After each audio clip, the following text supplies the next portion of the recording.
I think every Taurus I meet is so precious. So if you're here to try and take advantage of them, I'm watching you.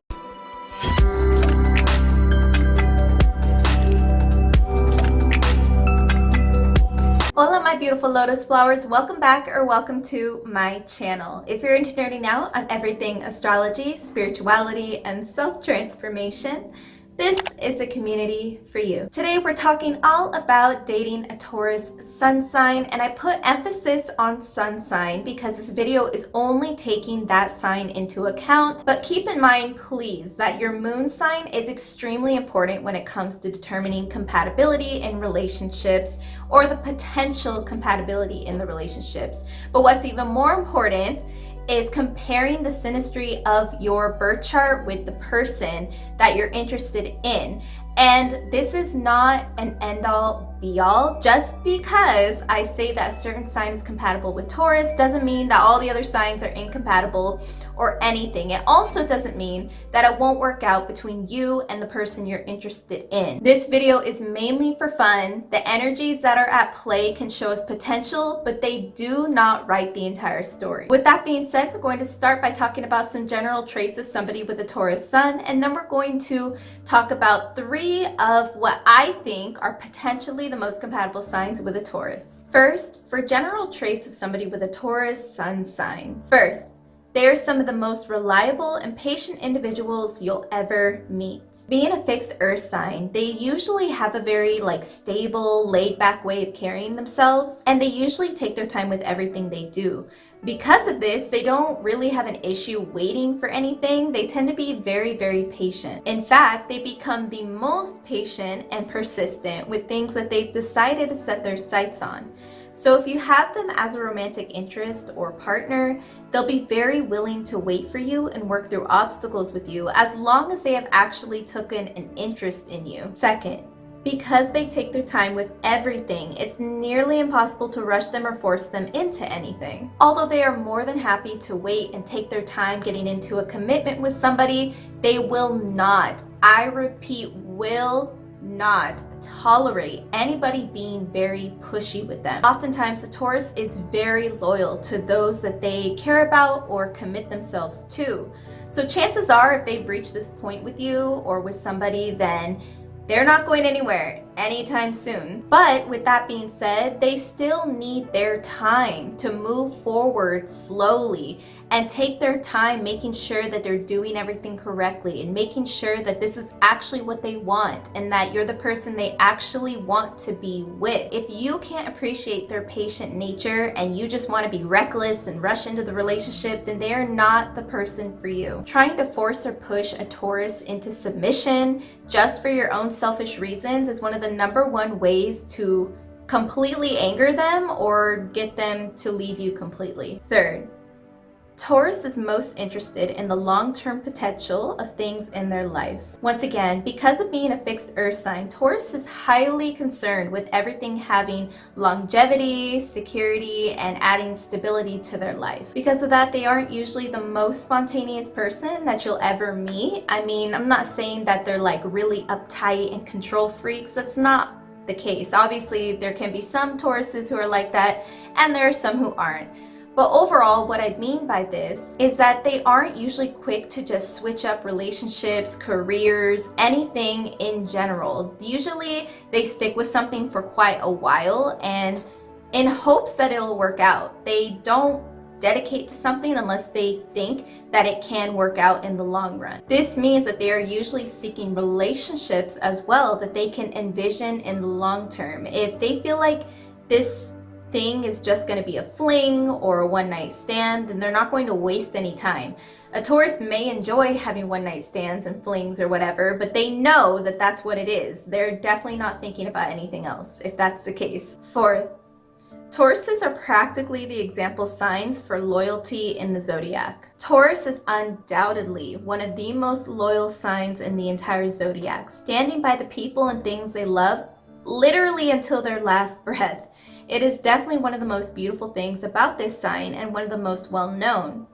This trait often makes them dependable caretakers that just love to showcase acts of love or special acts of service for those that they love. On the flip side, this beautiful trait can sometimes channel itself as possessiveness in a relationship or over their friends, whoever it may be that they really care about. Obviously, someone being overly possessive can be a toxic trait, but a lot of times a Taurus is doing this out of their extreme undying loyalty because one, they want to know that you are just as dedicated to them as they are to you. And if it seems like you're kind of giving other people attention that they feel only they should be getting, then they're going to be very protective over you and really want to make sure that you are theirs. It's not so much to call you like theirs, like you're their slave or whatever, but it's like you are theirs, like you are their ride or die for the rest of their life, because that's probably what they're planning if they are with you. So that is where their possession usually comes from. Fifth,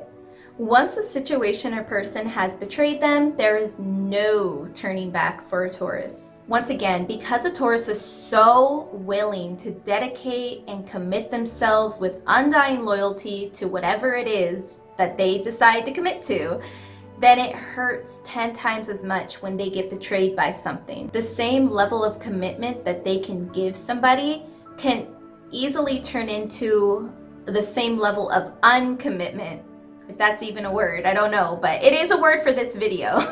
They will literally uncommit, and they will uncommit forever. The same way that they planned when they committed, they plan to commit forever. They don't plan any other way. They plan to commit forever.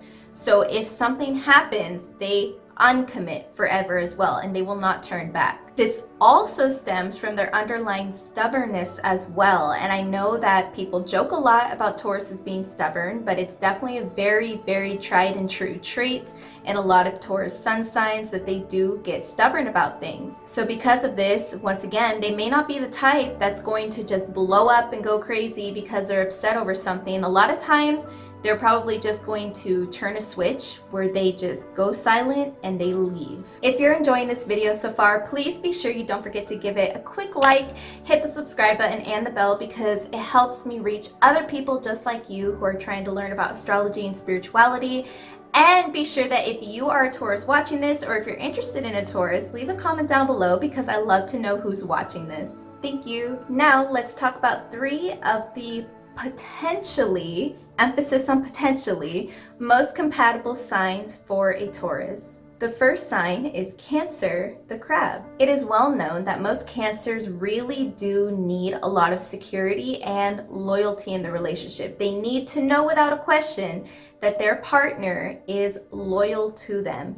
So because of that, a Taurus can be such a good fit for them, because Tauruses are also extremely concerned with loyalty, and they literally are one of the most loyal signs in the Zodiac. So it's perfect for a Cancer when it comes to this. But not only that, Taurus is an earth sign that's a little less rigid than the other earth signs, mainly because of its Venus energy. So it has more of a connection to its emotional side.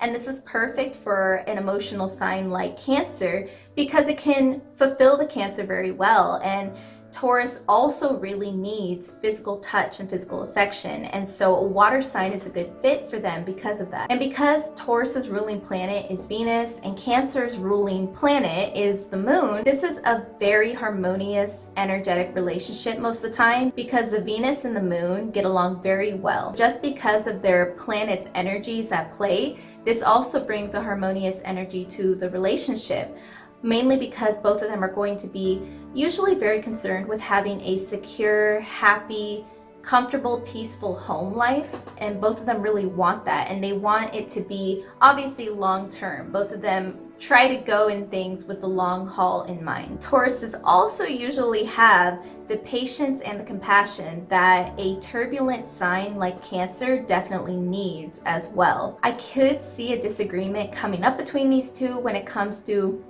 a Taurus is more like laid back, sometimes materialistic nature.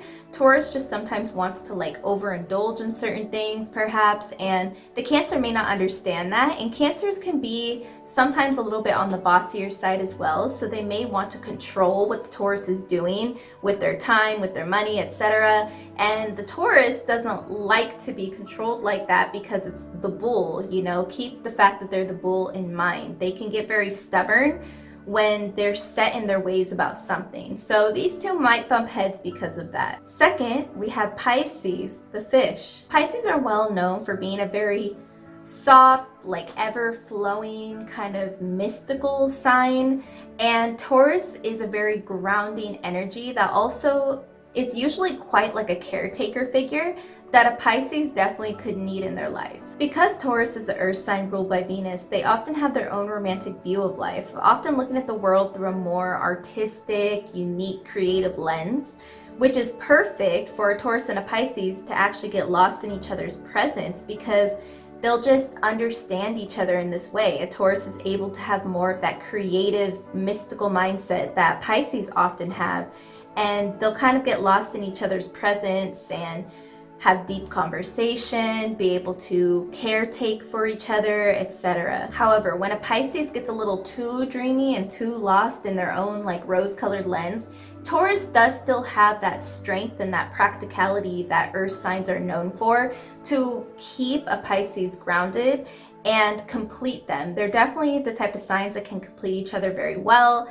And I remember saying this in my Pisces dating video, that these two literally make me think of like a fairy tale match. I don't know what it is, but I think it's just Venus and Neptune, because Pisces ruling planet is Neptune. These two planets coming together into a relationship brings a very like magical, creative touch where I just feel like this could be a beautiful combination. But, you know, sometimes Pisces can get too carried away, like I said, and a Taurus is more practical and can be more stubborn, whereas a Pisces is an ever-flowing sign that changes a lot. So they could get frustrated with each other because of that, but other than that, I think this could be a very good match. Third, we have Virgo, the Virgin. I just want to disclaim that I actually do think Virgo and Capricorn could both be good matches for a Taurus. Taurus is one of those signs that I feel could go well with a lot of people because a Taurus is just such a compassionate, caring sign usually that could see like a lot of different viewpoints because they're just, I don't know, they're just that way. So even though I do think a Taurus and a Capricorn could work out, the reason I chose Virgo ultimately in this video over Capricorn is because I do think that Capricorn being a cardinal sign means that, again, they'll want to like take the lead a bit more, kind of like a Cancer, but the difference is Cancer is a water cardinal sign. So they have more of that emotional touch to them, that compassionate touch.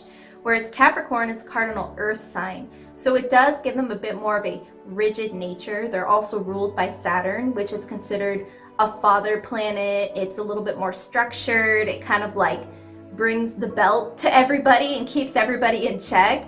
And I just think that that energy, it could be very powerful for these two signs to come together.